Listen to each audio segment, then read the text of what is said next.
Good afternoon or good evening for those of you in other time zones. My name is John Field. I'm the Executive Secretary at the Pacific Salmon Commission. Thank you very much for taking the time to attend today's seminar. This is part of a PSC Seminar Series entitled Environmental Change and Pacific Salmon Management, the view from both sides of the border. Today is the 13th installment of that series. It was launched in 2021. By the Southern Panel and the Coho Tech Committee. And they've done that in collaboration with the Secretariat and the Committee on Scientific Cooperation. For those of you who are new to this, the series is intended to provide really the latest information on environmental variation, its effects on salmon across their life cycle, and our approaches to address this variability in salmon management from both Western and Indigenous perspectives. These monthly events, like today's, have featured noted speakers from both the US and Canada to discuss a variety of issues. And links to recorded past seminars can be found both on the PSC's website, you'll find it pretty readily searching for it there, or our YouTube channel. If you just go to YouTube and search for the Pacific Salmon Commission, you'll find it, and the library of the dozen or so past events that are up there. Registration for events like today, you may know, is limited to PSC family members, so delegates from Canada and the United States. But the video links, of course, are open to the general public, and we've had quite a bit of interest in those. Just as a teaser, future seminars are being scheduled for the rest of the year for 2023.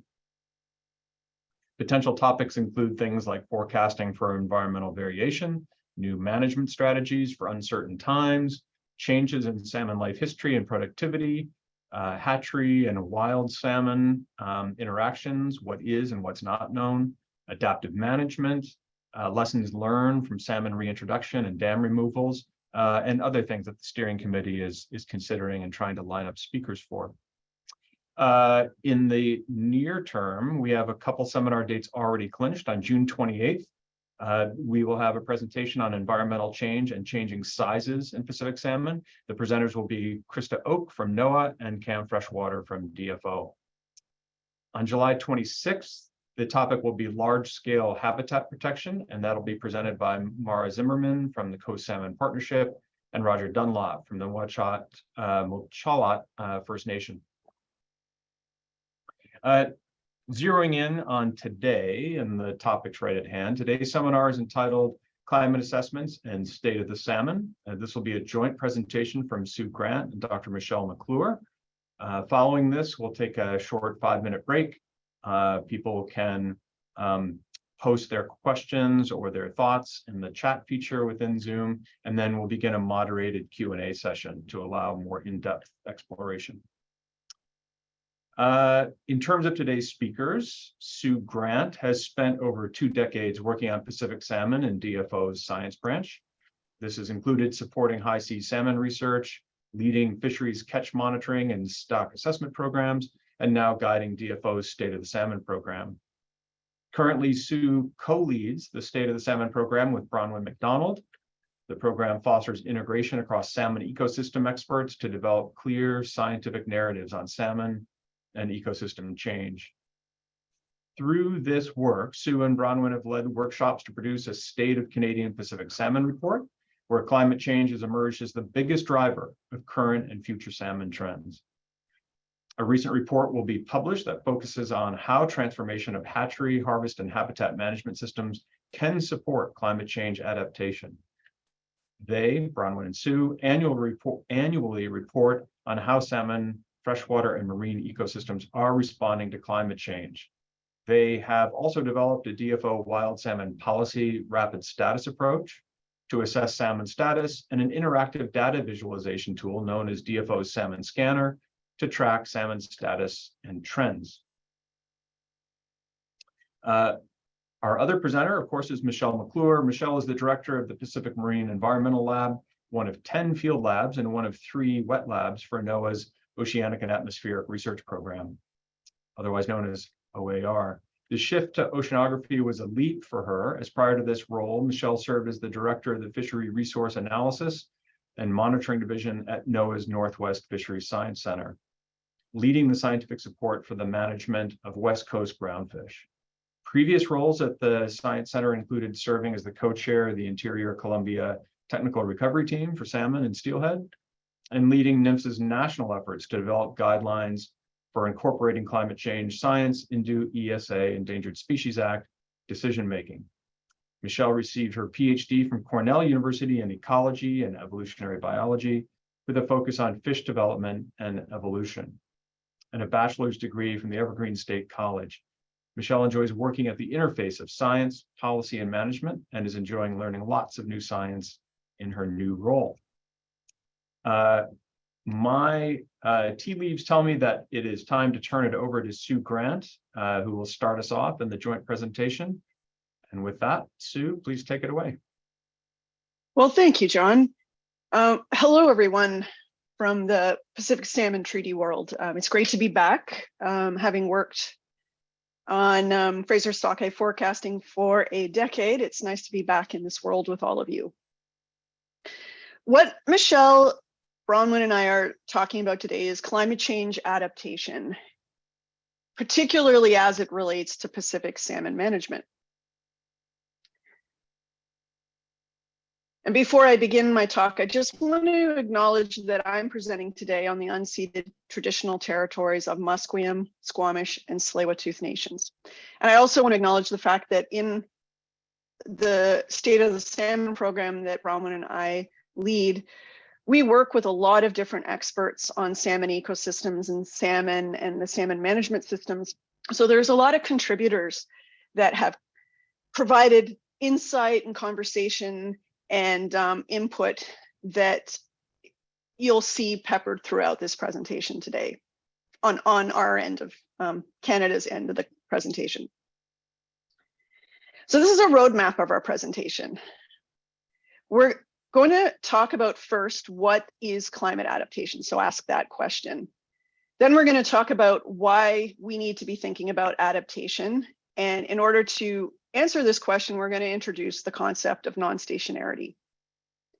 And then we're going to transition into how we begin to adapt. And this is where Michelle will take over and talk about the work that she's been leading on climate change vulnerability assessments in NOAA, and end on opportunities to consider adaptation within the PST process. So let's start with what is climate adaptation. The Government of Canada has recently updated their national adaptation strategy. And the goal of climate adaptation is to reduce the vulnerability and exposure of social, economic, and ecological systems to climate change impacts. In the United States, a recent executive order directed federal agencies to submit draft climate adaptation plans that describe the steps that agencies can take to bolster adaptation and increase their resilience to the impacts of climate change. So both Canada and the United States are starting to move in the direction of climate adaptation and are recognizing the importance of this direction in the context of the climate changes that we're already facing and going to face in the future. So why are we talking today to all of you in the PST family about adaptation?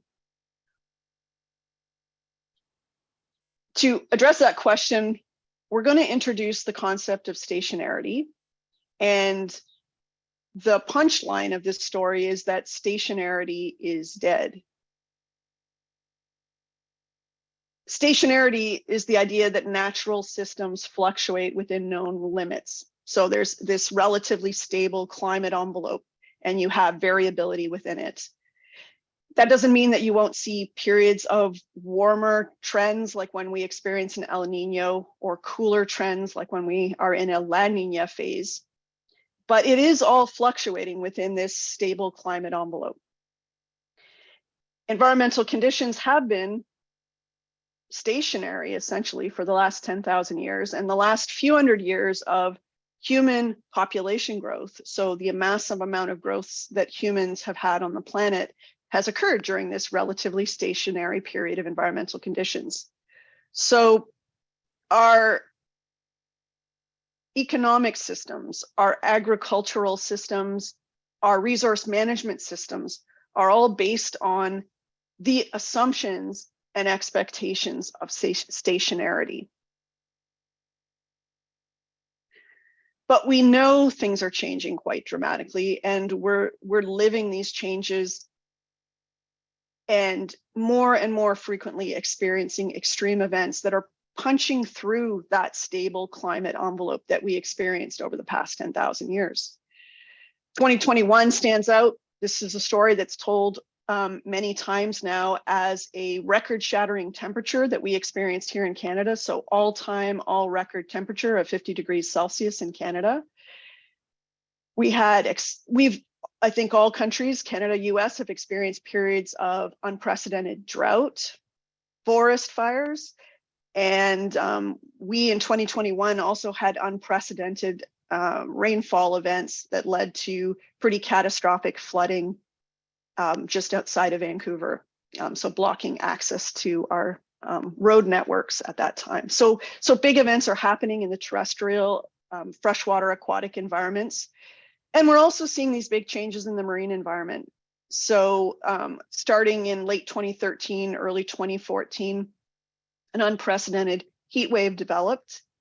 And it's essentially been in the North Pacific on and off for the last decade and having larger impacts on the marine ecosystem, which the salmon rely on for part of their life history. So big changes that are pushing us outside of this climate envelope are already occurring.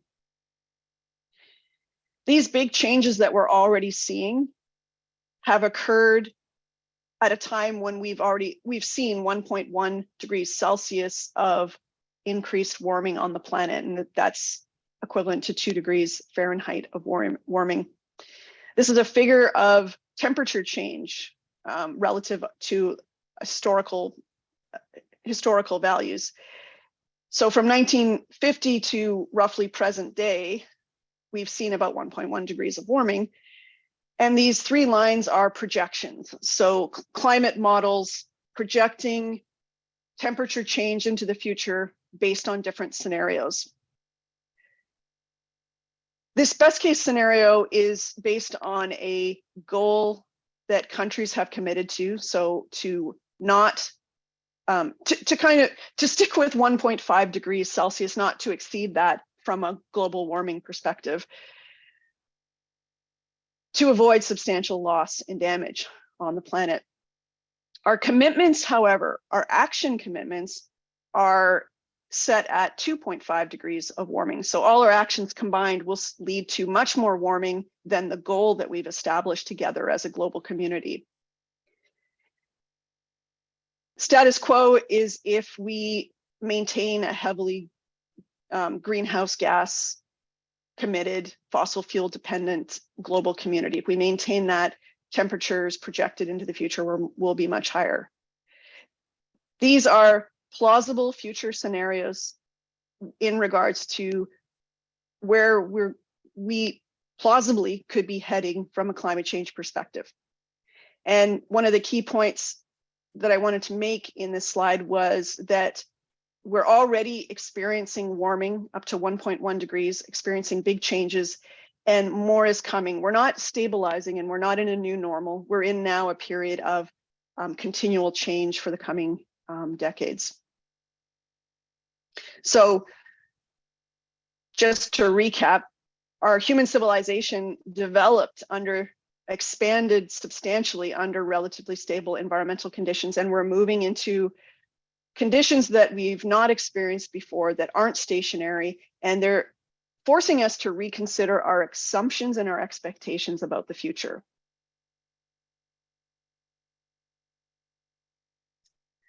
So the climate is changing. We're seeing profound changes in salmon, freshwater, and marine ecosystems. There are also other changes that humans are doing. Human activities are producing on salmon, freshwater, terrestrial landscapes. And those are interacting with the climate changes we're seeing. There's large numbers of salmon due to hatchery production in the North Pacific that may also be contributing to challenges that our salmon are facing in the North Pacific with climate change and high numbers of fish, leading to more competition out in the open ocean as a hypothesis. So there's a lot going on for our salmon populations, and I think your seminar series has been an excellent source of information on all these changes. And it's been amazing to myself to go back and watch some of these presentations on the magnitude of changes that people are seeing in these different ecosystems and are reporting on. I'm going to present some examples of changes we're seeing in our salmon populations due to all these changes that are occurring. This is a screen grab from our new interactive data visualization tool called the Scanner, and it presents rapid statuses for our salmon conservation units. A salmon conservation unit is represented by these circles, and a conservation unit is essentially the fundamental unit of biodiversity that we're trying to protect and maintain. And it's roughly equivalent to the evolutionarily significant unit, the ESUs, in the US's Endangered Species Act. So there's some similarities there. Red, it's fairly intuitive. Red is a poor status CU. They're at risk of extinction or extirpation. Amber is intermediate, and green are healthy status CUs. And we're using methodology that we developed that is based and rooted in conservation biology, as well as methodology developed by the IUCN and used in Canada by our Committee on the Endangered Status of Wildlife in Canada, COSWIC. So this figure is of the Fraser watershed and all our conservation units across the 5 species of salmon that DFO manages. And this is the Fraser watershed. It used to be one of the most productive salmon-bearing systems in the world. In 2002, when we look at the statuses, there are a lot of green status CUs, a number of amber intermediate ones, and 3 red status CUs. So 3 CUs in particular that we would have been concerned about in 2002, and a number of CUs that we didn't have sufficient information on at the time. We can move forward in time and see how statuses have changed. And if we move into 2019, there has been notable deterioration in status for our conservation units. Quite a few more red salmon status CUs and many fewer green status CUs. In the work that you all do within the Pacific Salmon Treaty process and within domestic fisheries, you're trying to manage and protect weak stocks in your fisheries management practices. And you're also responding to the changes and the declines in salmon abundances that are being observed. So catches have been dialed down in many cases in recent decades to compensate for these changes in status and changes in abundances that we're seeing. So Canada's catch, for example, this is a time series from 1925 to present day. Catch has declined by 31% in recent decades.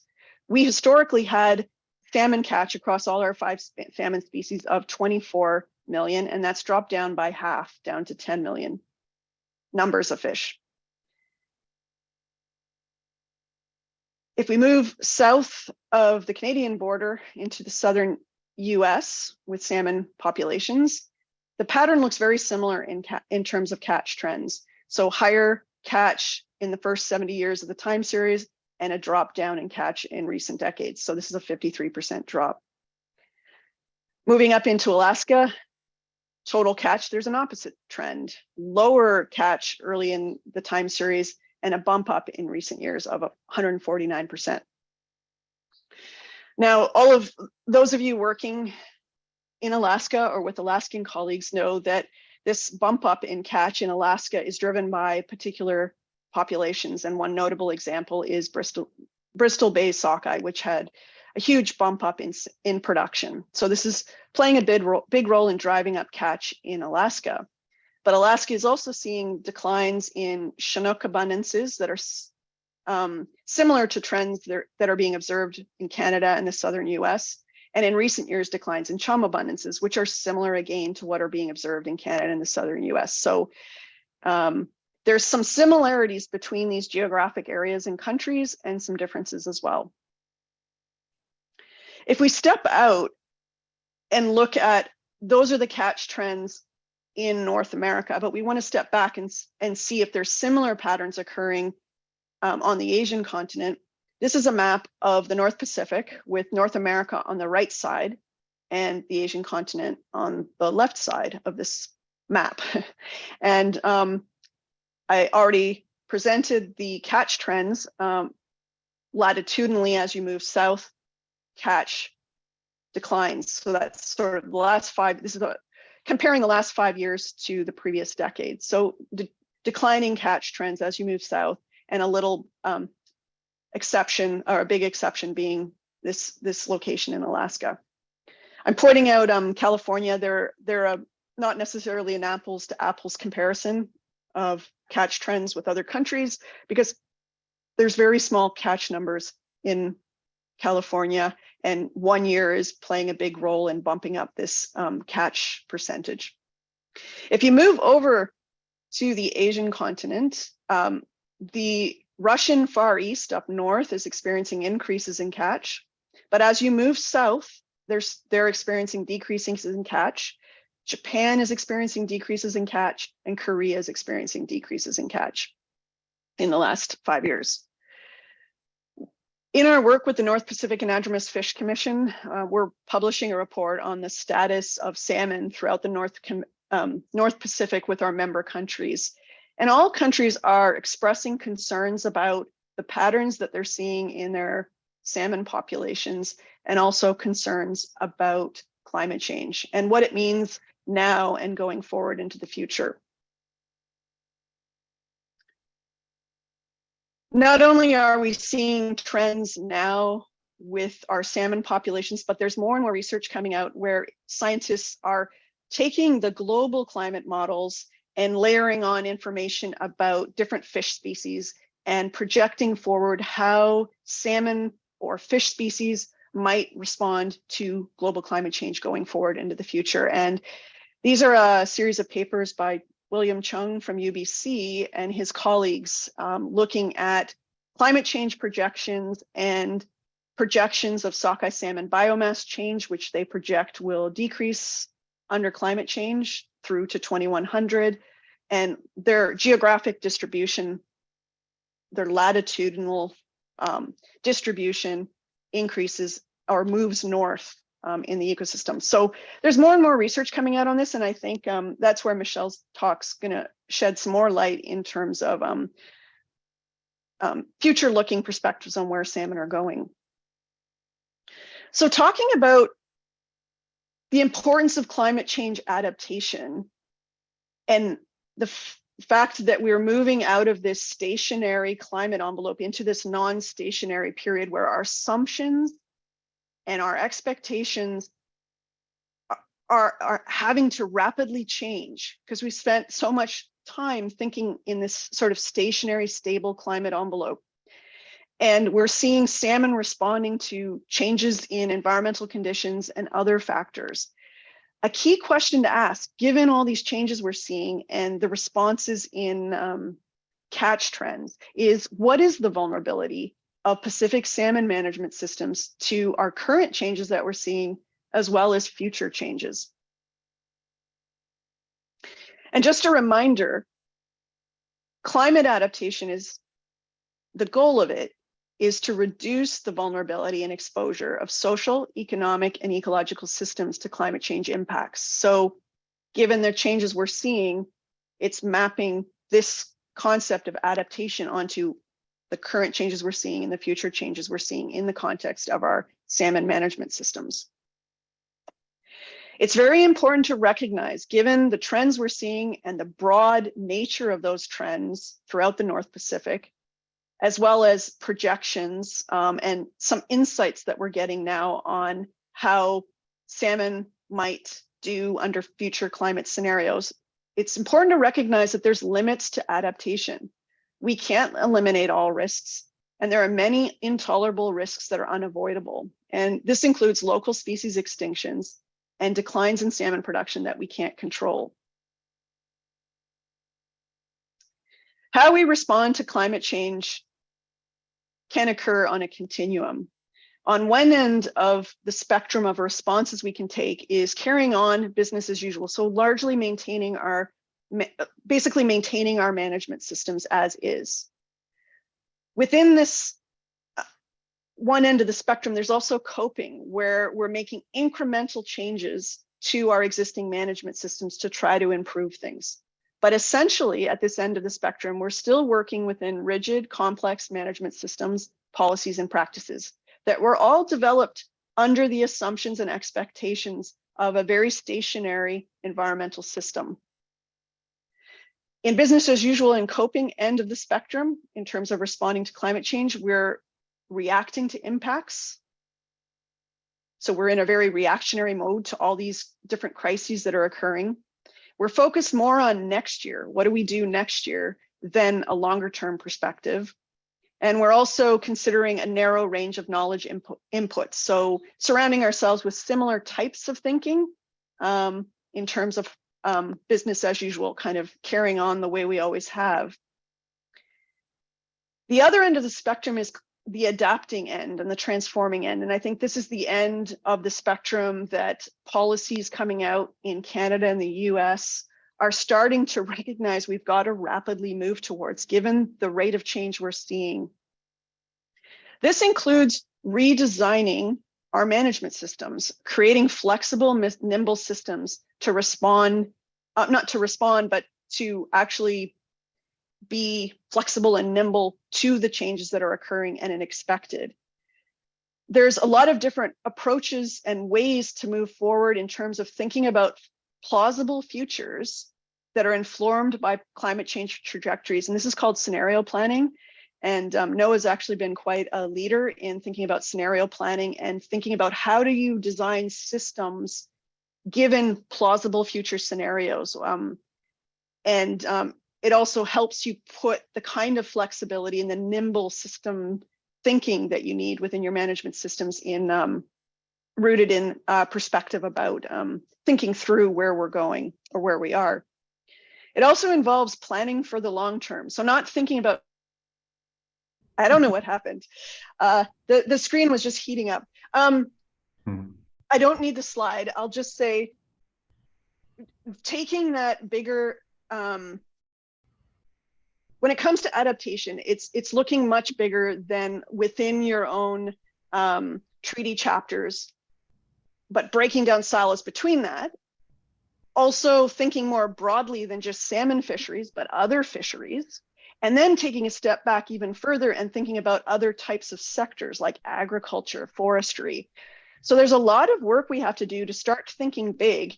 And I think given the signals that we're seeing in our salmon trends, there is an urgency for this bigger picture thinking. And that's where my presentation ends. I think that it cut me out to tell me I was near the end. And I'm going to pass it over to my excellent colleague, Dr. Michelle McClure.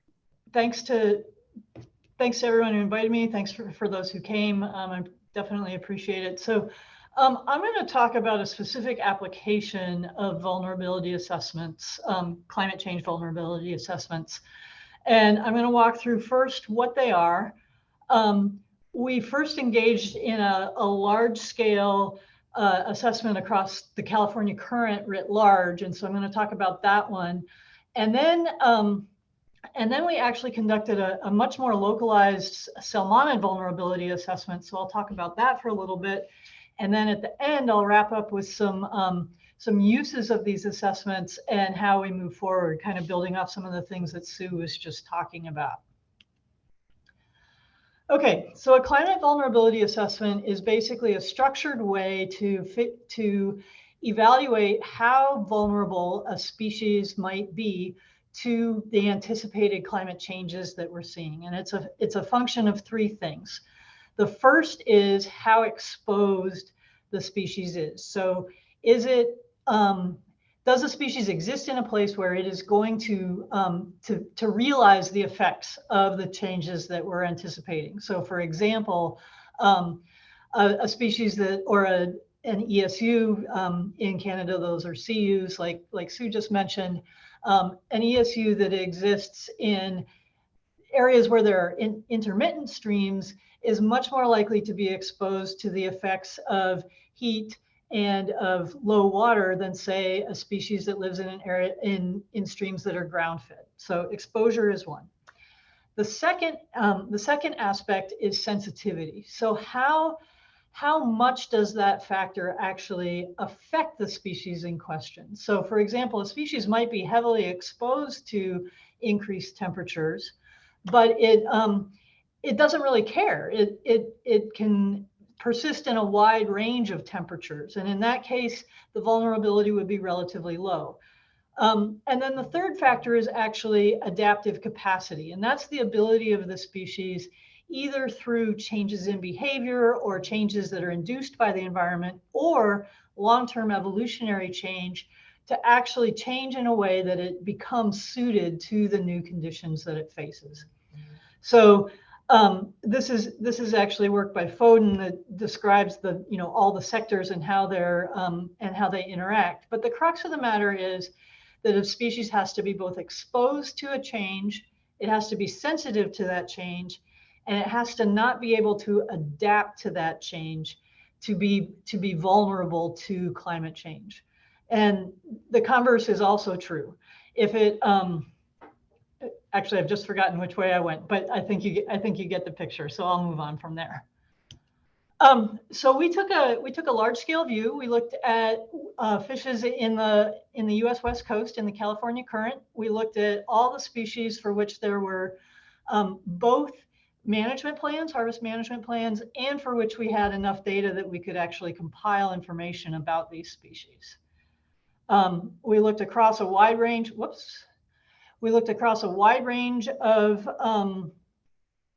species, including groundfishes, coastal pelagic species, salmonids, other anadromous species, including green sturgeon here, and highly migratory species. Our basic framework was that we compiled information about exposure and about sensitivity for these attributes. Adaptive capacity is a really hard thing to measure because it involves things like the genetic structure of the species, or the genetic architecture of the species, and how able it is to respond to certain things. So what we ended up doing in this particular vulnerability assessment was a lot of the adaptive capacity is implicitly included in some of the sensitivity variables. So we dealt with it that way. We looked at a variety of exposure variables. Some of these we actually had modeled projections for. So for sea surface temperature, salinity, air temperature, ocean acidification, we had modeled projections. For things like upwelling, and the California current is a highly productive system that's driven by upwelling, we relied on more qualitative information about what scientists anticipate will happen to upwelling in the system. On the sensitivity side, for each species, we compiled a narrative about it that described the species' habitat specificity, how generalist or not generalist it was in the prey, whether or not we anticipated it would be sensitive to ocean acidification, so whether or not it relied on other species, for example, as prey that were highly sensitive to ocean acidification, and so forth. We looked at this whole variety of sensitivity attributes.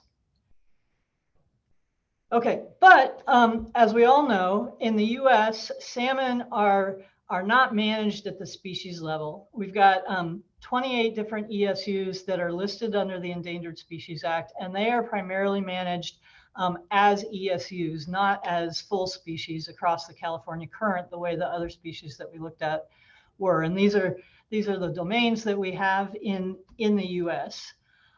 So we also conducted a parallel climate vulnerability assessment that drilled down into these specific regions, and that took advantage of a lot of the modeling that has happened to predict things like stream flows and stream temperatures and things like that that aren't as relevant to the marine fishes. So this particular effort was led by Lisa Crozier, involved a number of people, lots of people actually. And so we took advantage of all that information to be able to look more closely and in more detail at specific ESUs. We reworked some of the attributes to make them more relevant for salmon. So we looked at all the juvenile life stages: freshwater, estuary, and marine. And so, you know, for freshwater stages, we looked at things like whether or not flow and temperature stress was already present versus whether there was persistent positive conditions and so forth. We also included the population status based on the Endangered Species Act listing criteria, so whether or not it met viable salmonid population criteria. And then we looked at a number of relevant threats that weren't present for the other species in the California current. So we looked at hatchery impacts. Whoops, excuse me. We looked at hatchery impacts, whether the population was dominated by production hatcheries, for example, versus whether the population had very little hatchery presence. We looked at whether there were a lot of other anthropogenic stressors and the cumulative life cycle effects, because there's the potential that changes in one life stage allow you to adapt to stressors in that stage, but they can set you up to be mismatched for the next life stage, so that you're not hitting the ocean at the right time, for example, or you're not big enough for whatever the next life stage is, and so forth. So we also looked across the whole life cycle. So we used a scoring method that had actually been developed and is being applied across the U.S. in all the U.S. regions for climate vulnerability assessments. And I think you all can see my my cursor. Is that right? I'm going to assume you can. Can't see it, Michelle. Can't see it. How about, nope. Okay, so up in the upper left, you have the green and yellow and orange and red chart. So what we ended up with was a list of species on the left, and in the columns, the various different sensitivity and exposure attributes that we had. And we had a group of experts use the information that we compiled to judge how sensitive or how exposed each species was. And that's what you're seeing in that graph over to the left, is the individual scores for each of these attributes. To come up with an overall sensitivity or exposure score, we used the logic rule down in the lower right-hand side, so that if there were more than 3 attributes that had an average score greater than 3.5, so between the high and very high level, and so forth, that was how we gauged the overall sensitivity score and the overall exposure score. To come up with total vulnerability, we multiplied those. That's in the bottom half of that table. And so high numbers multiplied together come up with a very high overall vulnerability. So they're much more anticipated to be much more at risk, whereas smaller numbers multiplied together at much lower risk. And so what this looks like for the full range of species that we looked at in the California current, on the bottom of the graph there is exposure, and on the y-axis, the vertical axis, there is the sensitivity.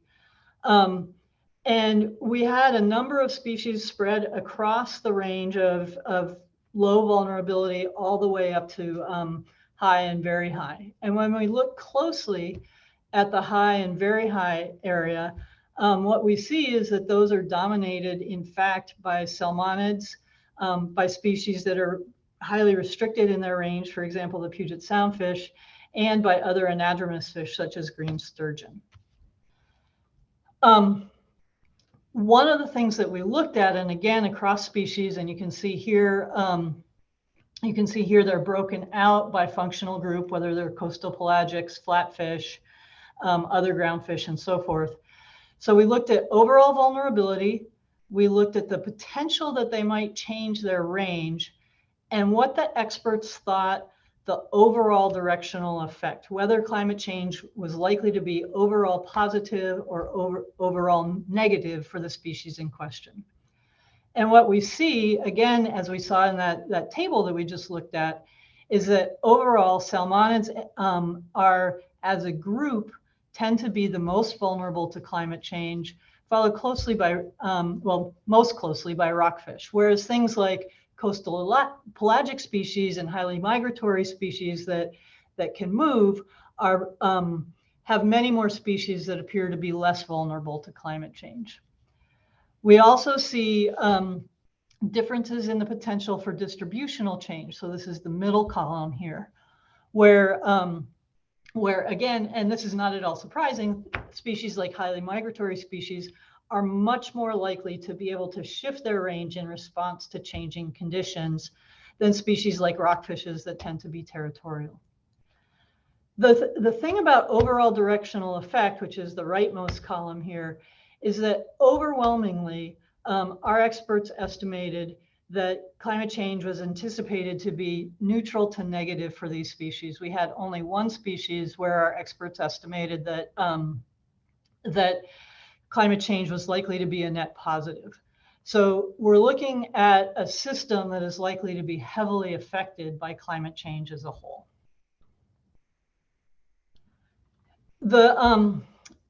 The particular vulnerabilities were driven by both exposure and by sensitivity scores.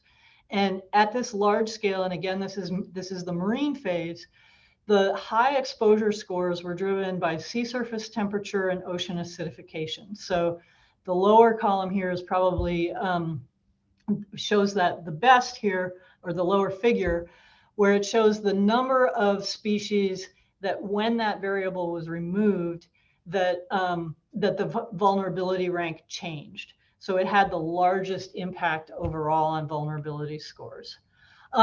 But there were high scores in things like subsurface oxygen and hypoxia and in upwelling as well. But sea surface temperature and ocean acidification were definitely key drivers of the exposure attributes. On the sensitivity side, vulnerability was really driven by things like population growth rate. So whether or not the species is already declining or increasing affects a lot of its ability to respond. Early life history requirements, whether it had very specific early life history requirements or a complex reproductive strategy, for example, were also big drivers. And when we look at this in another way, this is a cluster diagram where we've basically taken all the variables that we use to develop vulnerability assessments and condensed them into just two variables. So on top we have exposure, and on the bottom we have sensitivity. And then we've color coded them by how vulnerable the species are. And so what we're seeing here is on the top in figure A, that moving from left to right, temperature effects increase, and moving from top to bottom, effects of oxygen increase. And over here on the right, that cluster of orange and red dots, that's all the salmonids. Similarly, on the bottom one, where we're looking at the sensitivity attributes, from moving up, we're looking at population growth rate being a big effector. Moving to the right, we're looking at reproductive strategy being a large factor. And moving down, we're looking at early life history dispersal. And so in this case, the cluster down in the bottom right by the number 2, that's the salmonids there. So they're towards the right in having reproductive strategy being a big factor and early life history dispersal being a big factor. So when we look at the salmonid, salmonids overall, what at the ESU level, what we see is some variation, some nuances that didn't come out at the species level assessment. So overall, the most vulnerable ESUs tended to be Central Valley and Sacramento River, Interior Columbia for Chinook, southern coho, and Snake River sockeye. And when we dig a little bit deeper, we can see some of the details of why these species fell out. We don't have a lot that are in the low category. In fact, Puget Sound pink was one of 2 ESUs that we looked at that is not listed and is the only one that ended up in the low category. So the overall message is that salmon as a whole are at risk. They're quite vulnerable to climate change, but there is some nuance between the different ESUs that we're looking at. So some details here by species. Overall, Chinook tended to be the most vulnerable at the species level, followed by coho, sockeye, steelhead, then chum, then pink. Steelhead tended to be less vulnerable, in part because they're so plastic. They have so many ways of their life history details and so forth. And when we look at the drivers, the exposure and sensitivity scores by species, we can start to see some of the factors that drive things here. So on top, we're looking at exposure on the left and sensitivity on the right by species. And we see the same picture that we just saw in the last figure. Chinook tend to have the highest scores for both exposure and sensitivity, which lead to higher vulnerability scores. Pink tend to have the lowest. When we look at recovery domain down on the bottom 2 graphs, same kind of thing. Central Valley, Southern ESUs, and Interior Columbia tend in general to have higher scores than Puget Sound or Oregon and Washington coastal ESUs. So same pattern that we saw in the 2 graphs that we just saw. And interestingly, when we cluster this, we can start to see some specifics about what's actually driving this. So these are the different ESUs, and they are clustered by how similar their exposure and sensitivity attributes are.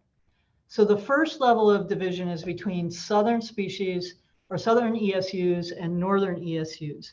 And that's really driven by flooding, a difference of exposure to flooding, which in turn is driven by atmospheric rivers. And we really saw that this last winter with the huge increase in atmospheric rivers in the southern western US.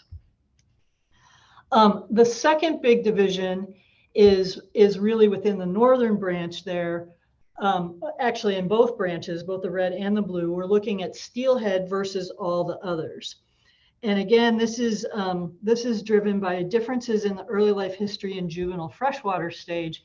And again, that plasticity that steelhead show and their ability to exhibit so many different life history strategies is driving a lot of that.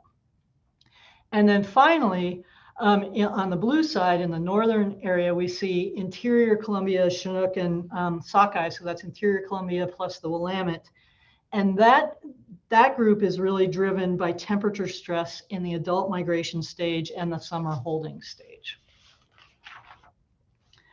So overall, we're looking at a pattern where we have species that have greater vulnerability, Chinook, coho to some extent, and we have areas that have greater sensitivity, interior places, the Central Valley, Interior Columbia, and the southern end of their range. Also in general, the least sensitive ESUs spend the least time in freshwater. So spending a big chunk of time and being dependent on those freshwater systems tends to increase overall vulnerability. So this is kind of going back to that introductory slide that I showed about how exposure and sensitivity and adaptive capacity drive overall vulnerability. In salmon, what we're finding is that freshwater residence time, summer migration, so being exposed to rivers and streams during the summer season, and time of coastal residence all factor into sensitivity factors that affect vulnerability. Similarly, on the exposure side, we're looking at stream temperature being a big driver.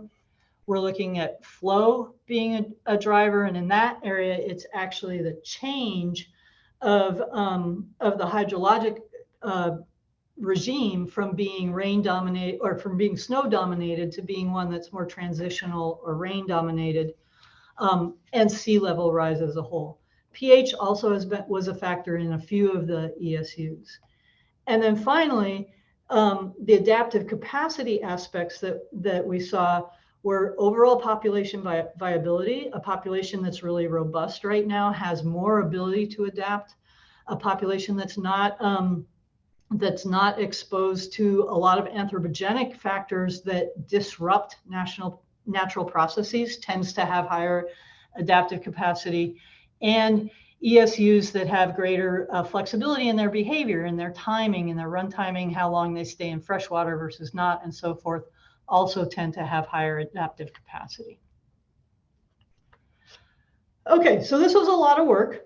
How do we actually use this? And there are several key uses of a climate change vulnerability assessment. The first is prioritizing actions. When we know the factors that are driving the vulnerability of a particular species or a particular ESU, we can actually match our actions to help improve those particular factors. It can help us identify which species we need to take a precautionary approach with.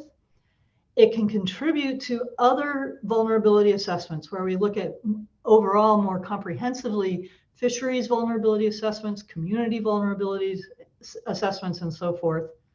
And then on the science side, it can help us identify priorities for environmental parameters and stock assessments. So when we know that a species or an ESU is highly sensitive to a particular exposure factor, that becomes a greater priority for including it in our modeling. It can also help us inform changes in survey design. So when we have species that are more likely to change their distribution, for example, we may need to change our surveys so that we can capture the changes in the population status. And then finally, it can help us identify priority monitoring. So here's an example of where we might actually look at the combination of life stage risk and sensitivity to particular challenges in that life stage. So for example, in the adult stage, we've got Snake River spring summer run Chinook who are exposed in that summer run to high stream temperatures and also have great sensitivity to that. So those are places where we've got high sensitivity, high exposure. That provides us opportunities for places where we might want to implement management actions to help improve things. And this was actually a question that I asked of folks just the other day, because I was kind of interested in, like, where are these actually getting used? You know, we've done them, and I actually got a tremendous response. The climate vulnerability assessment that Lisa Crozier led for salmonids has been used in many biological opinions for actions under the Endangered Species Act. It was used in status assessments for the ESA, and it actually was the primary driver for the call to action in 2022 in the report Rebuilding Interior Columbia Basin Salmon and Steelhead. They've been used in those socioeconomic resilience assessments, so looking at fishing communities and how likely they are to be able to be resilient to the changes that are coming with climate change. The Pacific Fishery Management Council has used it in a couple places. One is in choosing species for its Climate and Communities Initiative, which is a scenario development and a scenario planning initiative, and most recently in their ecosystem status report. So this kind of information can be used in a variety of management informing and management decision-making processes. I wanted to thank everybody who contributed to the profiles and narratives, writing up and compiling all the information about our species. These are just the salmon ones. We had even more doing the overall all species climate vulnerability assessment that we did. And when you get this presentation, these are live links. So these are some sites where you can find out more information about the work that I just presented. So I wanted to wrap up a bit with next steps, and this is building off sort of the end of Sue's presentation as well. And this is some really interesting work from Christopher Free and his colleagues down at University of California, Santa Barbara. And they laid out some general principles for climate adapted fisheries management. And the four basic principles they had were: first, implement those best practices for fisheries management. So that includes things like having robust stock assessments, including environmental parameters in them and so forth. Their second principle was make sure that your management system is forward-looking, that it's flexible and dynamic. So that includes things like preparing for all futures. So things like scenario planning, things like ecosystem modeling and risk assessments.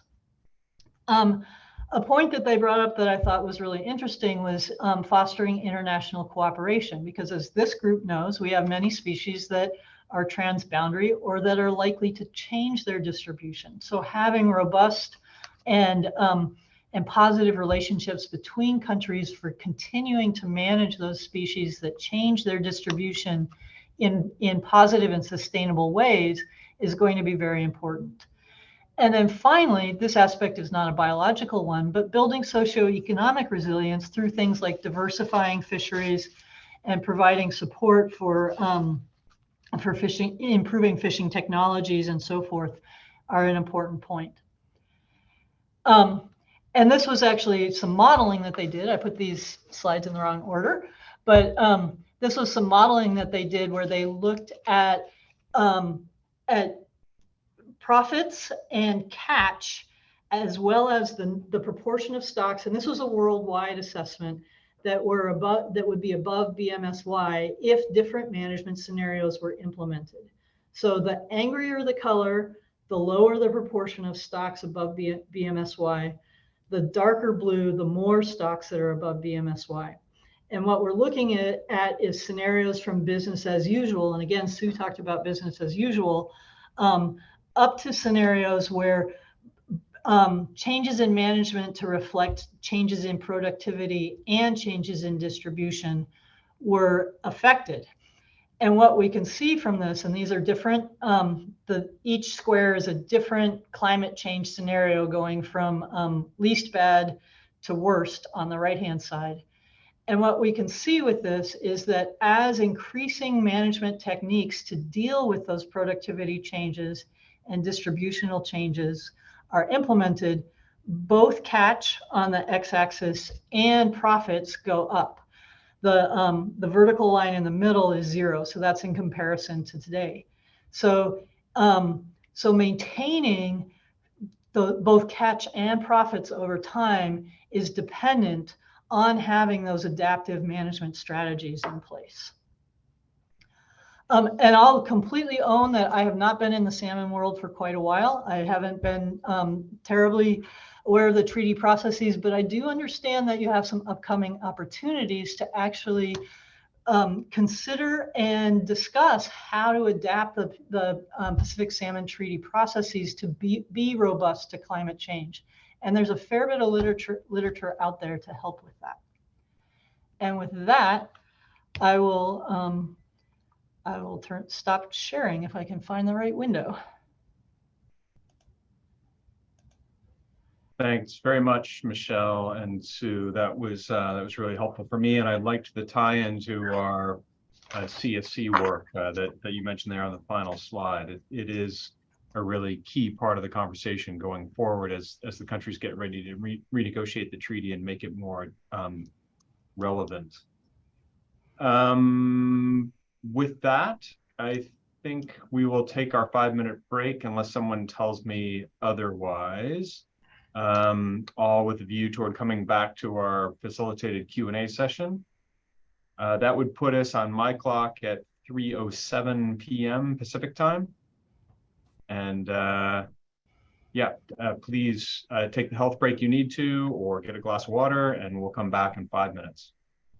So Lori and Marissa, you'll be moderating the Q&A session. I see we don't have any yet. Hang on. We do. We've got one, yes. Yeah. So with that, I will turn it over to you and we'll see where we go. Great, thank you, John. I guess this is for both of you, and maybe we'll start with Sue. Looking at the harvest numbers and the decline in BC versus Alaska, wondering how much of that was driven by management decisions and not abundance-based, or if those are really separate issues. Well, I mean, I think this is more of a question for the fisheries managers, but you manage fisheries sustainably in response to salmon abundances and poor, weak stocks that aren't doing well. So I think the story, or the message I was delivering, was that I gave an example in the Fraser watershed, how there's an increasing number of stocks of concern, like our conservation units, your ESUs in the US, but that we're increasingly concerned, and we want to maintain biodiversity. And so in management, you try to, you develop management policies that aim to protect those weak stocks and respond to declining abundances to ensure that you get enough spawners on the spawning ground, to ensure the to ensure that you're sustainably managing them. So the two have to be linked. That's how your management systems work. That's my answer, but others can chime in. Sue hit everything I would have said. John. It's a related question. I was thinking and looking at those plots, unless they are all natural origin fish, there are hatchery catches lumped in there. And I know you had a couple different time periods there, the pre-87, post-87, and last 5 years and last 10 years. But can you speak at all to hatchery contributions to those catches and how, even in the presence of elevated hatchery releases, we were seeing declines in catch? Yeah, that's correct. I mean, I think we're working on this NPAFC report that we're going to publish shortly, and that's a collaboration between the member countries. And yeah, there are a lot of cases where catch is going down while hatchery releases, catch isn't going down and abundances aren't going down because hatchery releases have gone down. There's another driver outside of that contributing to the declines in catch. But there'll be a lot of detail in that status report to shed light on that. I'm wondering, as the questions come in, I am really interested in what people like to get the dialogue flowing, not necessarily on the details of what we presented, but on that bigger picture perspective, like what everyone's thinking about from like where we're at, the story we're at with Pacific salmon now, and the magnitude of change that that is likely required given where we are. I'm really interested in hearing people's feedback sort of on that bigger message in terms of where you're at in the PST process and how you're thinking about things. So that's a question I have back to the audience, to direct questions, because I see we had a really great presentation earlier today from Dick Beamish, and we often get caught in the details, but that bigger picture, like that's one of the messages we're trying to get across in these presentations is look up, opposite from that movie, look up and look at those big trends, look at what Michelle's presenting on in terms of vulnerabilities in our fishery, in our salmon, but also in our socioeconomic systems, in our fisheries. Like Michelle was linking CCBAs to, you can do vulnerability assessments for your fisheries management systems or your coastal communities. So I'm really interested in hearing from the group on that bigger message and what your thinking would be in terms of taking that bigger message into thinking through to the treaty renegotiation in 2028.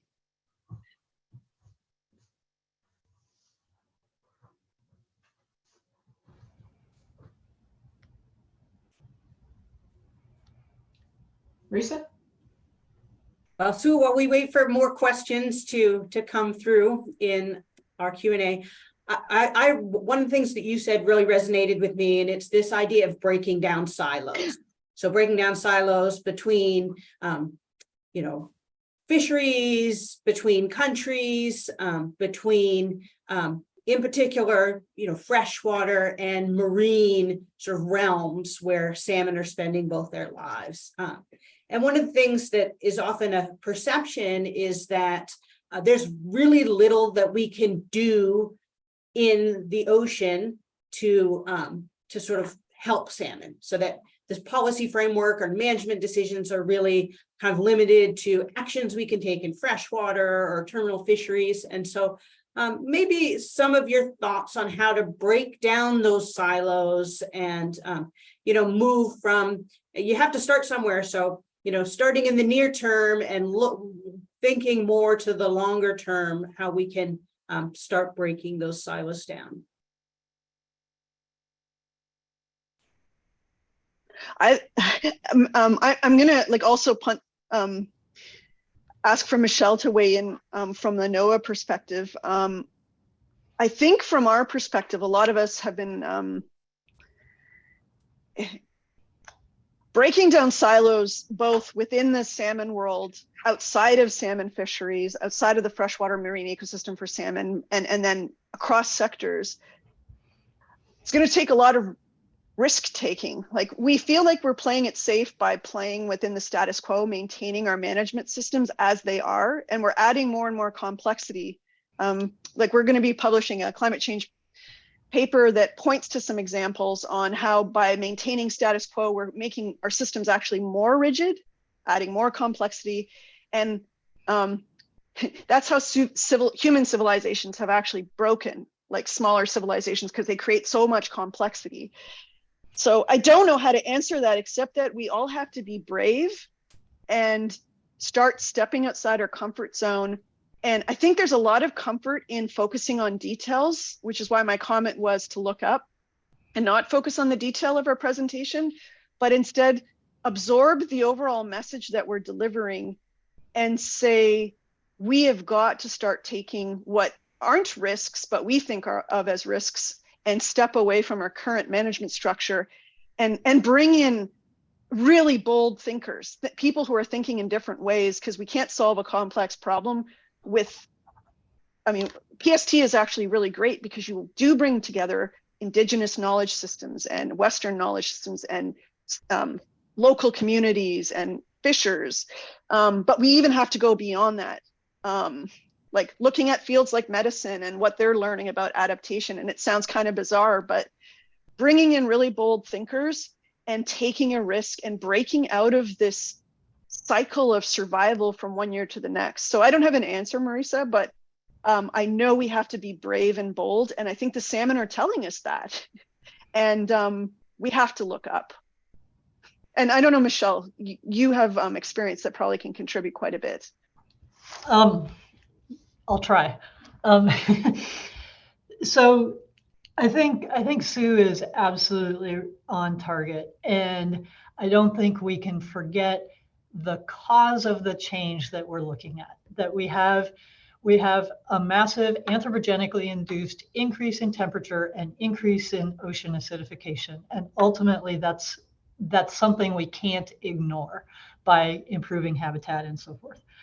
That said, particularly for those species who spend a fair bit of time in the estuaries, there are some things, increasing connectivity, all those kinds of things that we've identified that improve overall salmon viability. And I think that's the other piece, is just ensuring that our ESUs or our conservation units are viable, are robust, that just like your stock portfolio, that you have the diversity across different kinds, that you have diversity across space, that you have a good growth rate, and that you're basically that these groups are in good shape to face up to this challenge that we're having. But I definitely agree with Sue that this is a time we need to think boldly. I don't have that bold idea right at this exact sec, but I think if we all put our heads together, we can probably come up with something. So our next question has to do with socioeconomic resilience that, Michelle, you mentioned in the description of the Free It All paper, which I have not read, and it sounds like a really good one. And you mentioned the socioeconomic resilience. I was wondering if you could just explain what that was to start.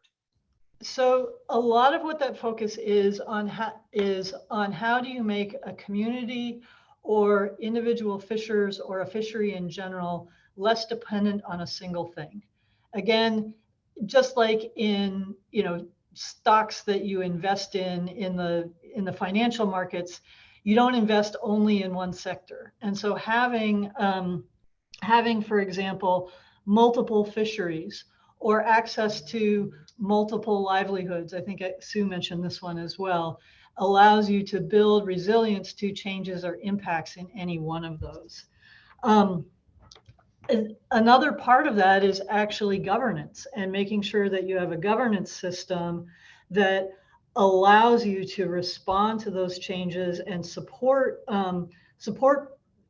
communities or individual fisheries that are feeling those changes and provide them opportunities to diversify, to change, to move elsewhere.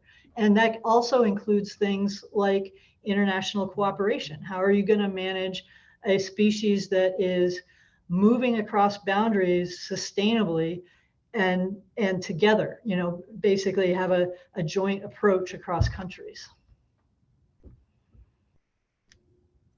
I think what Michelle, to kind of build on what Michelle's saying, introducing the concept of climate adaptation, and there's hard limits to climate adaptation. And that was one of the messages in part delivered by Michelle's CCVA work and forward projections. There are going to be some losses despite our best efforts in terms of salmon. And those are hard limits. We can't, in some cases, we're not going to be able to fix that. And we're going to have to adapt in different ways around those losses. And then there's soft limits. And I think that Michelle's talking about that with regulations and policies and PST agreements.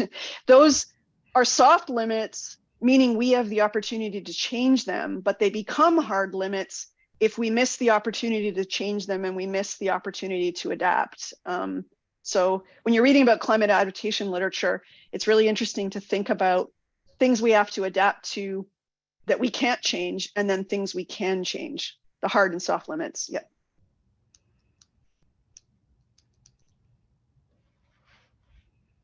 All right, so Sue and Michelle, I don't know if you have can see Joy's question on the chat. It's really quite specific. Oh, sorry. But she's asking about the PSSI buyback process. So in British Columbia, in particular, is part of the management climate change scenario planning being developed in order to project how much salmon will be available to be harvested in marine areas and assisting fishermen and DFO to estimating the fleet size that will be economically viable. So it's a pretty specific question, but do you have a response? Yeah, this is related to the salmon strategy. As far as I know, I think that this is something that we've been trying to move on, is getting us to look more forward-looking, start developing those climate change projections and pulling that into scenario planning. But I'm not aware of any scenario planning being done in conjunction with the salmon strategy. But I think NOAA has a lot of lessons learned there. And I think scenario planning is an excellent way. Climate change adaptation, and Bronwyn and I talk a lot about this, it's about mainstreaming it. Mainstreaming means just us as talking heads doesn't get you to really understand what are the plausible future scenarios and what does that actually mean. Getting into the nuances of what is possible and plausible, and then building your management system around that. So what I'm watching in terms of what NOAA's leading on, I think is an excellent way forward to start getting people to actually live and breathe climate change. Because I'm not really, I think these meetings where we're introducing topics is really, really helpful, but it's still the talking head kind of versus the hands-on doing it and absorbing it and living that through the scenario planning. And Great. to build on that a little bit, I think one of the challenges is that we tend to think of how do we adapt to it? So how do we make it work so that we can be just the way we are today? And, you know, what do we have to do to make that happen? And I think one of the real benefits of scenario planning and actually really gaming some of these potential outcomes out is that you can start to wrap your head around, it can't be just the way it is right now. It's going to be different, and we have to figure out how to work with how it's going to be different. We have as much a comment as anything for Sue. And Sue, you asked about the PST management. From Tim Dalton, he says, for Chinook, this is both reactive and proactive at the same time. Marine fisheries are abundance-based and setting catch levels as well as we can determine that based on several factors, the term return being the major one. But at the same time, terminal fisheries are managed to reach spawning goals. So they're both, in that sense, reactive and proactive. And John, I'm not really sure. I get the reactive part. I'm not really clear, unless someone else in the panel can explain it. I'm not sure how the other example is proactive.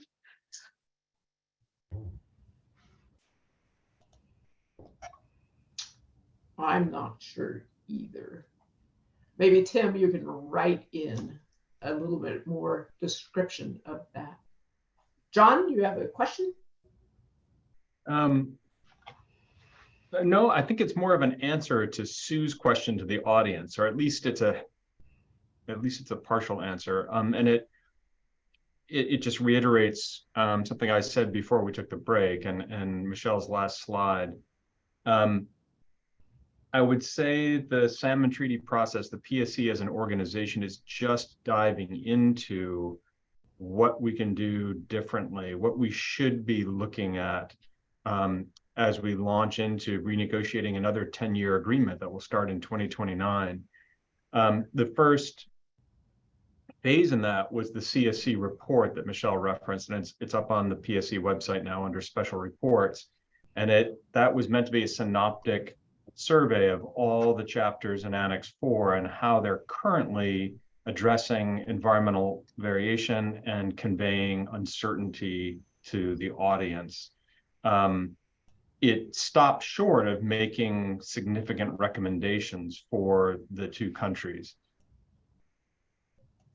But the Commission as an organization, that I think it's still factually true, we're beginning to dive into next steps through a series, probably a 2 to 3 year process starting Friday this week, through facilitated workshops hosted by ESSA, coordinated with the CSC, and involving voluntary participants from our panels and tech committees to talk about knowledge gaps, what that report highlighted as problems and opportunities going forward. And then in the fall of 2023, there'll be a planning session with panels and tech committees as well to talk about how do we dive into those concepts in more detail in year 2 and 3. So that's a very, process-oriented answer, but it should give you some comfort that the countries aren't ignoring this. Through the support of the endowment funds and through help from contractors like ESSA, we're able to hold these facilitated discussions about where we go from here. No, I think that's really great that you have the forum to start having those discussions. And the only thing I would recommend, or there's just a wealth of information on climate adaptation and work. There's papers that have done similar to what you've done in terms of an inventory, but looking at, there's papers on inventorying systems for where they are on that continuum from business as usual to transformation. And like one industry that's well ahead is the forestry sector, because their trees take a long time to grow. So their planting cycles occur on like decade cycles. So they have to look ahead.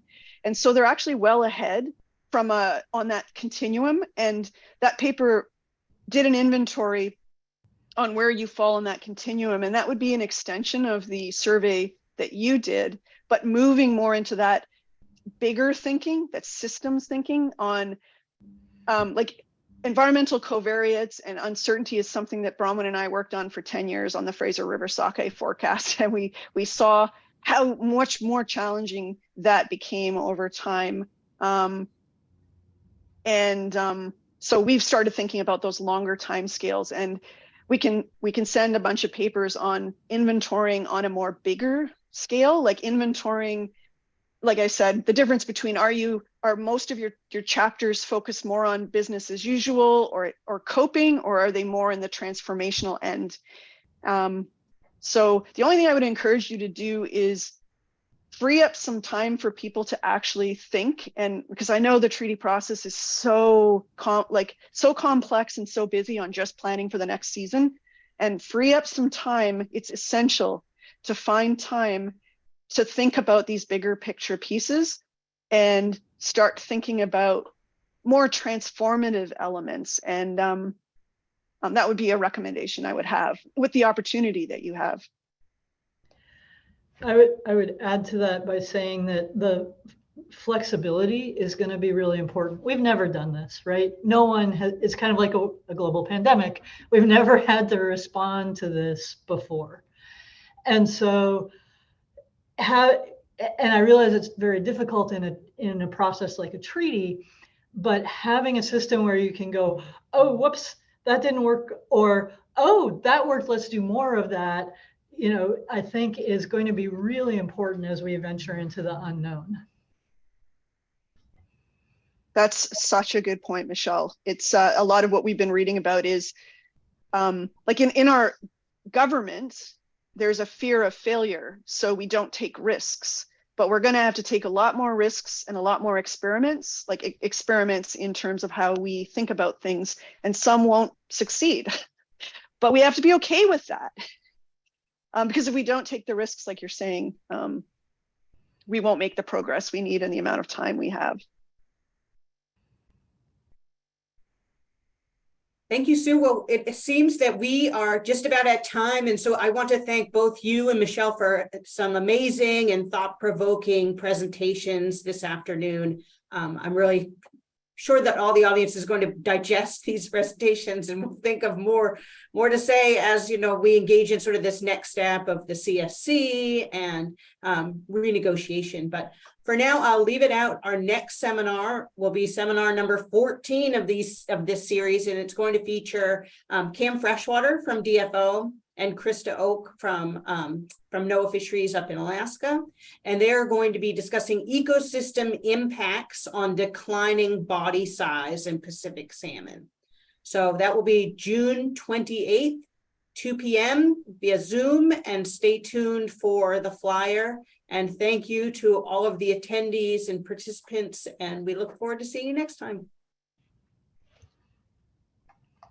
Bye, everyone. Take care. Thanks a lot. Bye. Thank you, guys. That was fantastic. Okay. Really Thanks for inviting us, Lori. Glad you could make it. Glad that was very inspiring. It's kind of scary, but it's also really good. So yeah. Well, it's exciting times too, right? We can work together and do some great things. So exactly. Okay. Well, you take care. You take care. Oh, our pleasure. Bye-bye.